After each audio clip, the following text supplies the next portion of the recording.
میری 14 سالہ حسین سالی کچھ دنوں کے لیے ہمارے گھر رہنے آئی۔ میں جسے بچی سمجھ رہا تھا وہ تو پوری آگ نکلی۔ میری بیوی اسپتال میں اپنی ماں کے ساتھ داخل تھی، اسی لیے میری ساس رات کو میری سالی کو میرے پاس چھوڑ گئی۔ میں نے اسے بچی سمجھ کر اپنے ساتھ سلا لیا کہ کہیں وہ نئے گھر میں ڈر نہ جائے، لیکن اس نے تو آدھی رات کو ہی میرے ساتھ ہی بیڈ پر۔ رات کے 12 بجے کے قریب میرے کمرے کے دروازے پر دستک ہوئی تو میں جان گیا کہ میری سالی ندا ہی ہوگی، کیونکہ وہ اس وقت پورے گھر میں اکیلی تھی اور وہ پہلی دفعہ ہمارے گھر رہنے کے لیے آئی تھی، تو شاید اسے رات کے اس پہر ڈر لگ رہا تھا۔ جیسے ہی میں نے دروازہ کھولا تو یہ دیکھ کر میری حیرت کی انتہا نہ رہی کہ وہ نیم برہنہ سی نائٹی پہنے دروازے پر کھڑی تھی۔ مجھے دیکھتے ہی کہنے لگی کہ ارشد بھائی، مجھے آپ کے گھر میں بہت خوف محسوس ہو رہا ہے، کیا میں آپ کے ساتھ آپ کے کمرے میں گزار سکتی ہوں؟ میری نظر میں تو ندا ایک 14 سال کی بچی تھی، لیکن میں پہلی بار اسے یوں دیکھ رہا تھا۔ وہ تو کسی گلاب کی کلی کی طرح تر و تازہ تھی۔ 14 سال کی عمر میں ہی اس کا بدن بھرپور جوان ہو گیا تھا۔ کمرے میں مدھم روشنی ہونے کے باوجود بھی نیم برہنہ نائٹی میں اس کے جسم کا ہر حصہ واضح نظر آ رہا تھا۔ وہ میری بیوی کی چھوٹی بہن تھی۔ یہی سوچ کر میں نے اس کے وجود سے نظر چرائی اور اسے سونے کے لیے صوفے پر تکیہ رکھ کے دیا اور خود بیڈ پر لیٹ کر موبائل چلانے لگا۔ میری شادی کو 5 سال ہونے والے تھے اور میری شادی کے وقت ندا ایک 9 سال کی بچی تھی۔ میرا اپنے سسرال بہت ہی کم جانا ہوتا تھا، اسی لیے میں ندا کو ابھی تک بچی ہی سمجھ رہا تھا، لیکن مجھے کیا خبر تھی کہ وہ تو پوری قیامت بن چکی ہے۔ میں موبائل میں مگن تھا اور ندا صوفے پر بے چین لیٹی تھی۔ رات کے اس پہر موبائل پر بھی ایک سے بڑھ کر ایک سامان سامنے آ رہا تھا، جس کی وجہ سے میرے سوئے ہوئے جذبات جاگ رہے تھے۔ میں نے رات کو آواز دے کر پوچھا کہ کوئی مسئلہ ہے کیا؟ ندا کہنے لگی کہ ارشد بھائی، یہ صوفہ بہت چھوٹا ہے اور میرے پاؤں صوفے سے باہر جا رہے ہیں، جس کی وجہ سے میں صحیح طرح سے لیٹ نہیں پا رہی۔ ندا کی بات سن کر میں نے کہا کہ ٹھیک ہے ندا، تم بیڈ پر آ جاؤ، میں صوفے پر سو جاؤں گا۔ ندا جیسے ہی بیڈ پر آئی تو میں اپنا تکیہ لے کر اٹھنے لگا، لیکن ندا نے میرا ہاتھ پکڑ کر روک لیا اور کہنے لگی کہ ارشد بھائی، آپ کیا ساری رات بیٹھے ہی رہیں گے؟ میرے ساتھ یہیں بیڈ پر سو جائیں، مجھے کوئی پریشانی نہیں ہوگی۔ میرے لیے ندا کے جسم سے نظریں ہٹانا مشکل ہو رہا تھا۔ میں نے بہت مشکل سے ندا کی بات مان کر دوسری طرف کروٹ بدلی اور موبائل چلانے لگا۔ مجھے پتہ ہی نہیں چلا کہ کب میری آنکھ لگ گئی۔ ابھی مجھے سوئے ہوئے کچھ ہی دیر گزری تھی کہ اچانک ہی میری آنکھ کھلی اور میرے رونگٹے کھڑے ہونے لگے۔ میں سوچ بھی نہیں سکتا تھا کہ جسے میں ایک کم عمر بچی سمجھ رہا تھا وہ تو پوری شراب ہے۔ ہر گزرتے پل کے ساتھ میرے دل میں جذبات کا طوفان ٹھاٹھے مارنے لگا تھا، لیکن میں بہت مشکل سے خود پر قابو پا رہا تھا۔ لیکن پھر ندا نے میرے ساتھ کچھ ایسا کیا کہ میرے قدموں تلے سے زمین نکل گئی اور نہ چاہتے ہوئے بھی میں اس کی بات ماننے پر مجبور ہو گیا۔ میری اور صبا کی شادی کو 5 سال گزر چکے تھے اور ان 5 سالوں میں ایسا کوئی دن نہیں تھا جب صبا نے میری خدمت میں کوئی کسر چھوڑی ہو۔ میری اور صبا کی پہلی ملاقات کالج میں ہوئی تھی اور ہم دونوں ایک دوسرے کو پہلی ہی نظر میں پسند آ گئے تھے۔ ہم دونوں کے پیار محبت کا سلسلہ بڑھتے بڑھتے شادی تک پہنچ گیا۔ جب میں نے اپنے گھر والوں کو صبا کے متعلق بتایا تو میری ماں نے یہ کہہ کر انکار کر دیا کہ خاندان سے باہر وہ کسی صورت میری شادی نہیں کریں گی، لیکن میں صبا کی محبت میں اتنا آگے بڑھ چکا تھا کہ واپسی کا کوئی راستہ ممکن نہیں تھا۔ اس کے بغیر تو ایک پل بھی گزارا کرنا مشکل تھا۔ ہم دونوں اپنے ہی محبت میں ساری حدیں پار کرتے ہوئے تمام رشتے قائم کر چکے تھے۔ کالج میں جانے کے بعد ہم دونوں ایک دوسرے کا ہاتھ پکڑ کر واپس باہر نکل جاتے اور کالج کے پیچھے بنے ہوئے چھوٹے چھوٹے ہوٹلوں میں ایک دوسرے کے ساتھ وقت گزارتے۔ میں نے اپنی ماں کو منانے کی بہت کوشش کی، لیکن وہ کسی بھی صورت میں اس شادی کے لیے راضی نہ ہوئے اور میں نے صبا کے ساتھ بھاگ کر شادی کر لی۔ جب میری ماں باپ کو اس بارے میں علم ہوا تو انہوں نے مجھے گھر سے ہی نکال دیا، کیونکہ میں کوئی نوکری نہیں کرتا تھا اور نہ ہی میری کوئی کمائی تھی۔ اور جب صبا کے گھر والوں کو اس بارے میں پتہ چلا تو وہ بھی ہماری شادی کے خلاف ہو گئے، اور وجہ یہی تھی کہ میں کچھ بھی نہیں کماتا تھا۔ بہت مشکل سے میں نے صبا کے گھر والوں کو راضی کر کے رخصتی کروائی، لیکن صبا کے گھر والوں نے ہم سے ملنا جلنا ختم کر دیا تھا۔ کافی عرصے تک میں اور صبا فاقے والی زندگی گزارتے رہے، لیکن جیسے ہی میری نوکری لگی اور میرے حالات کچھ بہتر ہوئے تو صبا نے اپنے گھر والوں سے ملنا جلنا شروع کر دیا۔ لیکن اب وہ لوگ مجھے بالکل بھی پسند نہیں تھے، کیونکہ جب مشکل حالات تھے تو انہوں نے مجھے نہیں اپنایا تھا، اور اسی لیے میں صبا کے گھر نہ جانے کے برابر جاتا تھا، سال میں 1 یا 2 دفعہ۔ اسی لیے میں نے صبا کی چھوٹی بہن ندا کو کبھی صحیح سے دیکھا بھی نہیں تھا، اور نہ ہی میں اس بات سے واقف تھا کہ وہ اب 14 برس کی ایک خوبصورت لڑکی بن چکی ہے۔ خدا نے ہمیں اولاد کی نعمت سے کئی سالوں تک محروم رکھا تھا اور بہت زیادہ علاج کرانے کے بعد اب صبا ہمارے بچے کو جنم دینے جا رہی تھی۔ میرے گھر والے تو تھے نہیں، اسی لیے مجبوراً مجھے صبا کی ماں کو بلوانا پڑا، اور جب ہم صبا کو اسپتال لے کر گئے تو ڈاکٹر نے بتایا کہ صبا کو 1-2 دن ہسپتال میں داخل رہنا پڑے گا۔ پریگننسی کے اس عرصے میں صبا کو بہت سی بیماریاں ہو چکی تھیں، اسی لیے اس کا کیس کافی مشکل تھا۔ صبا کے والد کئی شہر سے باہر گئے ہوئے تھے، اس لیے صبا کی والدہ نے اس کی چھوٹی بہن کو میرے پاس ہمارے گھر میں چھوڑ دیا، کیونکہ وہ اسے اکیلا نہیں چھوڑ سکتی تھیں۔ میں بہت عرصے بعد صبا کی بہن ندا کو پہلی دفعہ دیکھ رہا تھا اور میں اس کو دیکھ کر حیران رہ گیا تھا۔ میں تو صبا کی خوبصورتی کا ہی دیوانہ تھا، لیکن اس کی چھوٹی بہن تو اس سے کہیں زیادہ خوبصورت تھی، اور اسے دیکھ کر میں صبا کو بھول گیا تھا۔ ندا نے صبا کی غیر موجودگی میں گھر کے سارے کام کاج بہت اچھے سے کیے، اور مجھے بالکل محسوس نہیں ہوا کہ صبا گھر میں نہیں ہے۔ اس نے سارے گھر کو سلیقے سے صاف ستھرا کر کے سونے کی تیاری شروع کی، تو میں بھی اپنے کمرے میں چلا آیا۔ لیکن تھوڑی ہی دیر بعد جب کمرے کے دروازے پر دستک ہوئی تو میں نے جان لیا کہ ندا ہی آئی ہے۔ شاید اسے کسی چیز کی ضرورت تھی، لیکن میں اس بات سے بالکل بے خبر تھا کہ ندا تو کچھ اور ہی ارادے لے کر آئی ہے۔ پہلے تو وہ صوفے پر آرام سے بیٹھ گئی اور کہنے لگی کہ مجھے بہت زیادہ اکیلے پن میں خوف محسوس ہو رہا تھا، کیونکہ یہ گھر میرے لیے بالکل نیا ہے، اسی لیے میں نے سوچا کہ کیوں نہ میں آپ کے کمرے میں ہی رات گزار لوں۔ میں نے ندا سے کہا کہ اچھا کیا تم نے جو چلی آئی، یہ تمہارا اپنا ہی تو گھر ہے، تم یہاں آرام سے سو سکتی ہو۔ لیکن ندا کو یوں نیم برہنہ نائٹی میں دیکھ کر میری نظریں بار بار اس کے جسم کا طواف کر رہی تھیں۔ ندا میرے چہرے پر نظریں جمائے بہت ہی توجہ سے مجھ سے بات کر رہی تھی۔ وہ آہستہ آہستہ مجھے بتا رہی تھی کہ جب اس نے مجھے پہلی بار دیکھا تھا تو میں پہلی ہی نظر میں اسے بہت اچھا لگا تھا۔ اس وقت وہ صرف 9 سال کی تھی۔ وہ کہنے لگی کہ مجھے دیکھتے ہی اسے اپنی آپی کی پسند پر رشک آنے لگا، اور اسے خوشی ہوئی کہ اس کی آپی کی قسمت اتنی اچھی ہے۔ ندا کہنے لگی کہ اس دن کے بعد سے میں اس کے خیالوں میں بیٹھ گیا تھا، اور وہ یہی تصور کرتی تھی کہ اس کی زندگی میں آنے والا شخص بھی بالکل میرے جیسا ہی ہوگا۔ ندا مجھ سے باتیں کرتے کرتے اپنی نائٹی کی ڈوری سے بھی کھیلنے لگی تھی۔ وہ مجھے کہہ رہی تھی کہ میری بڑی بڑی آنکھیں اس کے ذہن میں ہمیشہ کے لیے بیٹھ گئی تھیں۔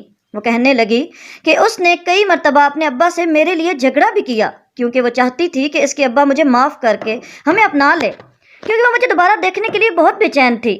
مجھ سے باتیں کرتے کرتے وہ صوفے پر لیٹ گئی، اور میں بہت مشکل سے اس سے نظریں چرا کر اپنے فون میں دھیان لگانے لگا۔ کمرے کا ماحول اچانک ہی بہت گرم ہو گیا تھا۔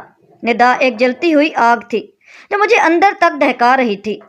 میں تو اسے ایک بچی سمجھ رہا تھا، لیکن اس کی جوانی تو کسی کو بھی دیوانہ کر سکتی تھی۔ تھوڑی ہی دیر میں وہ بے چینی سے کروٹیں بدلنے لگی۔ میرا دھیان بار بار بھٹک کر اس کے وجود پر جا رہا تھا، اور جب میں نے اسے بے چین دیکھا تو میں اس سے پوچھ رہا تھا کہ کیا ہوا ہے۔ وہ کہنے لگی کہ یہ صوفہ بہت زیادہ غیر آرام دہ ہے اور میں اس پر آرام سے نہیں سو سکتی۔ یہ سنتے ہی میں نے اسے کہا کہ وہ بیڈ پر آ کر سو جائے اور صوفے پر میں سو جاؤں گا۔ وہ جیسے ہی بیڈ کی طرف آئی تو میں اٹھنے لگا۔ ندا نے فوراً ہی میرا ہاتھ پکڑ کر کہا کہ ارشد بھائی، آپ کو تکلیف اٹھانے کی کیا ضرورت ہے؟ یہ آپ کا اپنا ہی تو گھر ہے۔ میں ایک طرف لیٹ جاتی ہوں، دوسری طرف آپ لیٹ جائیں۔ میں نے ندا کی بے باکی دیکھ کر حیران رہ گیا تھا، لیکن میں خود بھی آرام کرنا چاہتا تھا۔ سارا دن صبا کے پیچھے میں نے اسپتال میں کافی بھاگ دوڑ کی تھی، اسی لیے میں بیڈ پر ایک کونے پر ہو کر لیٹ گیا اور اپنا فون چلانے لگا۔ ندا کی موجودگی میں اپنے جذبات پر قابو پانا میرے لیے ایک مشکل مرحلہ تھا جس سے میں اس وقت گزر رہا تھا۔ فون چلاتے چلاتے ہی مجھے کب نیند آ گئی مجھے پتہ ہی نہ چلا، اور جب میری آنکھ کھلی تو مجھے ایسا محسوس ہوا جیسے کوئی میرے جسم پر ہاتھ پھیر رہا ہو، اور جب میں پوری طرح ہوش میں آیا تو مجھے اندازہ ہوا کہ ندا میرے بہت قریب لیٹی ہوئی ہے اور اس کی انگلیاں میرے جسم پر حرکت کر رہی ہیں۔ میرے اندر ایک طوفان سے اٹھنے لگا تھا۔ ندا جان بوجھ کر میرے جذبات کو ابھار رہی تھی۔ وہ اپنے دلی جذبات تو باتوں باتوں میں پہلے ہی بیان کر چکی تھی کہ وہ مجھے پسند کرتی ہے، اور اب رات کے اندھیرے میں وہ اس طرح میرے قریب آ کر یہ بات ثابت کر رہی تھی کہ اس کے دل میں میرے لیے بہت کچھ تھا۔ میں ایک مرد تھا، اور بہت کوشش کے باوجود بھی میں خود کو ندا سے دور نہ کر سکا، اور میں بھی کروٹ بدل کر اس کے قریب ہو گیا۔ ندا تو جیسے ہی اس بات کے انتظار میں تھی، جیسے ہی اس علم ہوا کہ میں اس کا ساتھ دینے کے لیے تیار ہوں، وہ فوراً ہی اپنے جذبات مجھ پر لوٹانے لگی، اور میں نے بھی اس کے ہر جذبے کی خوب پذیرائی کی۔ جب ہم دونوں اپنا مقصد حاصل کر چکے تو ندا نے اپنے فون میں میرے ساتھ ہماری کئی تصاویر کھینچیں جن میں ہم دونوں ایک دوسرے کے باہوں میں تھے۔ ہم دونوں ہی بے حجاب تھے۔ میں نے ندا سے کہا کہ اس طرح کی تصویر فون میں نہ لے، لیکن ندا کہنے لگی کہ جب میں اس کے ساتھ نہیں ہوں گا تو وہ میرے ساتھ اس تصویر کو دیکھ کر اپنے بیتے ہوئے پلوں کو یاد کرے گی۔ میں اس کی ایک ایک ادا پر فدا ہو گیا تھا۔ وہ پوری طرح اپنی جوانی مجھ پر لوٹا چکی تھی۔ اس کا نرم و نازک گلاب جیسا کھلتا بدن مجھے مدہوش کر گیا تھا، اور میں یہ تک بھول گیا تھا کہ میری محبوب بیوی اس وقت تکلیف کی حالت میں اسپتال میں داخل ہے اور وہ کبھی بھی میرے بچے کو جنم دے سکتی ہے۔ ندا کے ساتھ وقت گزار کر میں ایسے مسرور تھا کہ جیسے کوئی قلعہ فتح کر لیا ہو، لیکن مجھے کیا خبر تھی کہ یہاں سے میری بربادی کا آغاز ہونے والا تھا۔ جیسے ہی میں اسپتال جانے کے لیے نکلنے لگا، ندا نے مجھے آواز دے کر روکا اور میرے قریب آ کر مجھے اپنی باہوں میں بھر لیا اور مجھے چومتے ہوئے کہنے لگی کہ آپ جاتے جاتے مجھے کچھ پیسے دے جائیں، مجھے بازار جانا ہے۔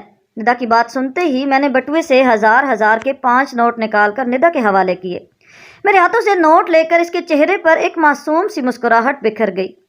میں نے بدلے میں اس کی ہونٹوں کو چوما اور گھر سے نکل پڑا۔ میں سارا راستہ خوشی سے سرشار۔ جب اسپتال میں پہنچا تو میری بیوی صبا کی حالت بہت خراب تھی۔ ڈاکٹر نے بتایا کہ صبا زندگی اور موت کے درمیان جھول رہی ہے اور کبھی بھی کچھ بھی ہو سکتا ہے۔ صبا کی ماں بھی بہت زیادہ پریشان تھی، جبکہ اسپتال جا کر میری حالت بھی خراب ہو گئی تھی۔ سارا دن میں صبا کے ساتھ رہا، لیکن صبا کی حالت پہلے سے بہتر نہ ہوئی۔ ڈاکٹر نے کہا کہ کچھ دن صبا کو اور ہسپتال میں رہنا ہوگا۔ یہ سن کر نہ جانے کیوں مجھے عجیب سا سکون محسوس ہوا کہ صبا جتنے دن ہسپتال میں رہتی مجھے ندا کے ساتھ وقت گزارنے کا موقع مل جاتا۔ میں نے ڈاکٹر سے کہا کہ میرے بچے کو کچھ نہیں ہونا چاہیے۔ ڈاکٹر نے مجھے تسلی دی۔ میں رات تک ہسپتال میں رہا اور رات کے واقعے میں صبا کی امی سے یہ کہہ کر گھر واپس آ گیا کہ ندا گھر پر اکیلی ہوگی، اب مجھے واپس جانا چاہیے، کیونکہ اسپتال میں صبا کے ساتھ کسی عورت کو ہی رکنے کی اجازت تھی، اسی لیے صبا کی امی کا رہنا بہت ضروری تھا۔ میں جب اسپتال سے گھر واپس لوٹا تو ندا بہت ہی خوش تھی۔ اس نے بہت ساری خریداری کی تھی اور وہ مجھے ایک ایک کر کے سارے کپڑے پہن کر دکھا رہی تھی۔ اسے مجھ سے بالکل بھی شرم محسوس نہیں ہو رہی تھی۔ وہ بہت آرام سے میرے سامنے بنا کسی دوپٹے کے بے جھجک گھوم رہی تھی۔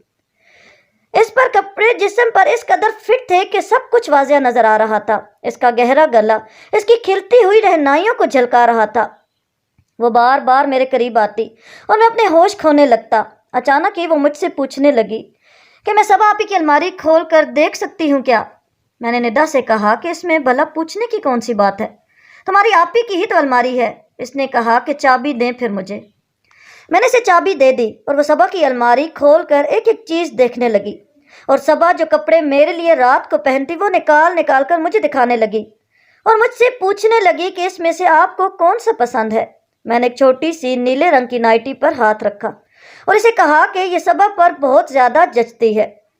یہ سنتے ہی ندا وہ نائٹی اٹھا کر کمرے سے نکل گئی اور جب کافی دیر بعد واپس آئی تو میری آنکھیں حیرت سے پھیل گئیں۔ وہ صبا کی نائٹی پہننے اس سے بھی کئی زیادہ حسین لگ رہی تھی۔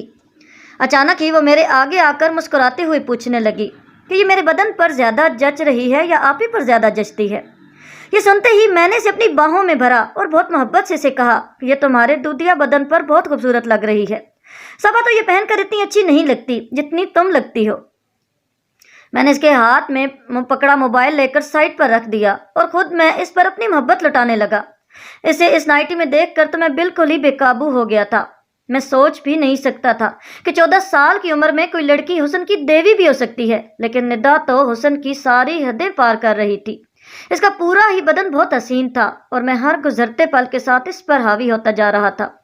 ساری رات اس پر اپنے جذبات لٹانے کے بعد جب میں صبح ہسپتال پہنچا تو مجھے پتا چلا کہ میری بیوی نے ابھی ایک مردہ بچے کو جنم دیا ہے۔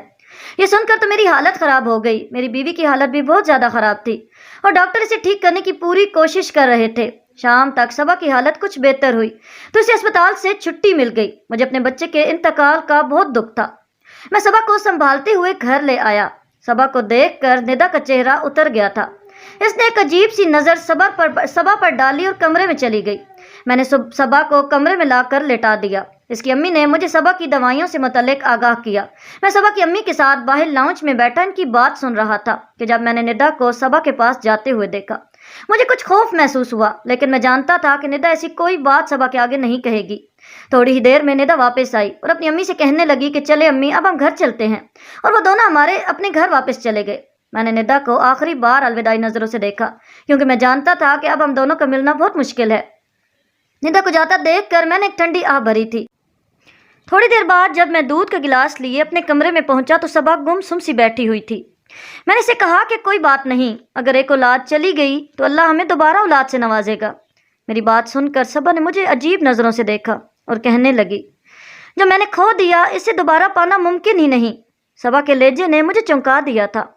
میں اس کے آگے ہی بیٹھ گیا اور اسے کہنے لگا کہ ایسی بات کیوں کر رہی ہو؟ صبا کہنے لگی کہ ندا میری سگی بہن نہیں ہے، بلکہ وہ میری پھپھو کی بیٹی ہے، جسے پھپھو کے انتقال کے بعد ابا ہمارے گھر لے آئے تھے۔ لیکن ندا کو بچپن سے ہی مجھ سے بہت نفرت تھی، کیونکہ گھر میں ہر چیز میری تھی اور اسے ہر وہ چیز چاہیے ہوتی جو میرے پاس ہوتی۔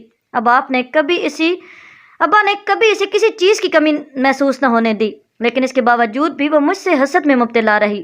اس کی نظر ہر اس چیز پر ہوتی جو ابا میرے لیے لاتے یا جسے میں پسند کرتی۔ جب میری تم سے شادی ہوئی تو تم میرے گھر آنا جانا نہیں کرتے تھے اور مجھے اس بات کی تسلی تھی کہ وہ تم پر اپنی نظریں نہیں جمائے گی، لیکن مجھے اندازہ نہیں تھا کہ میری حسد میں اتنی آگے بڑھ چکی تھی کہ اس نے تمہیں مجھ سے چھیننے کے لیے وہ سب کچھ کر دیا جس کے بارے میں سوچ بھی نہیں سکتی تھی۔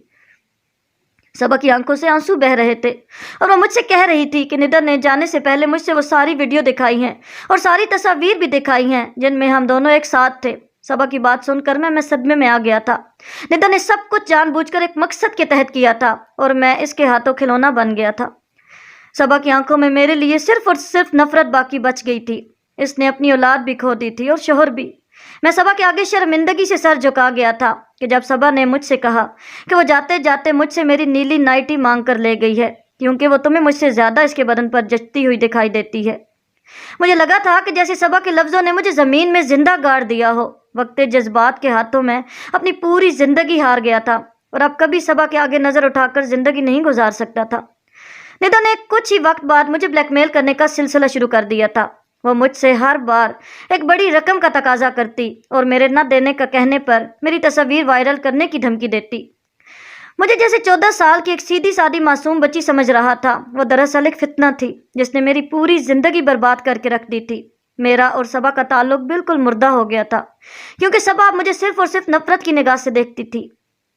وقت، لذت اور مزے نے مجھے کہیں کا نہیں چھوڑا۔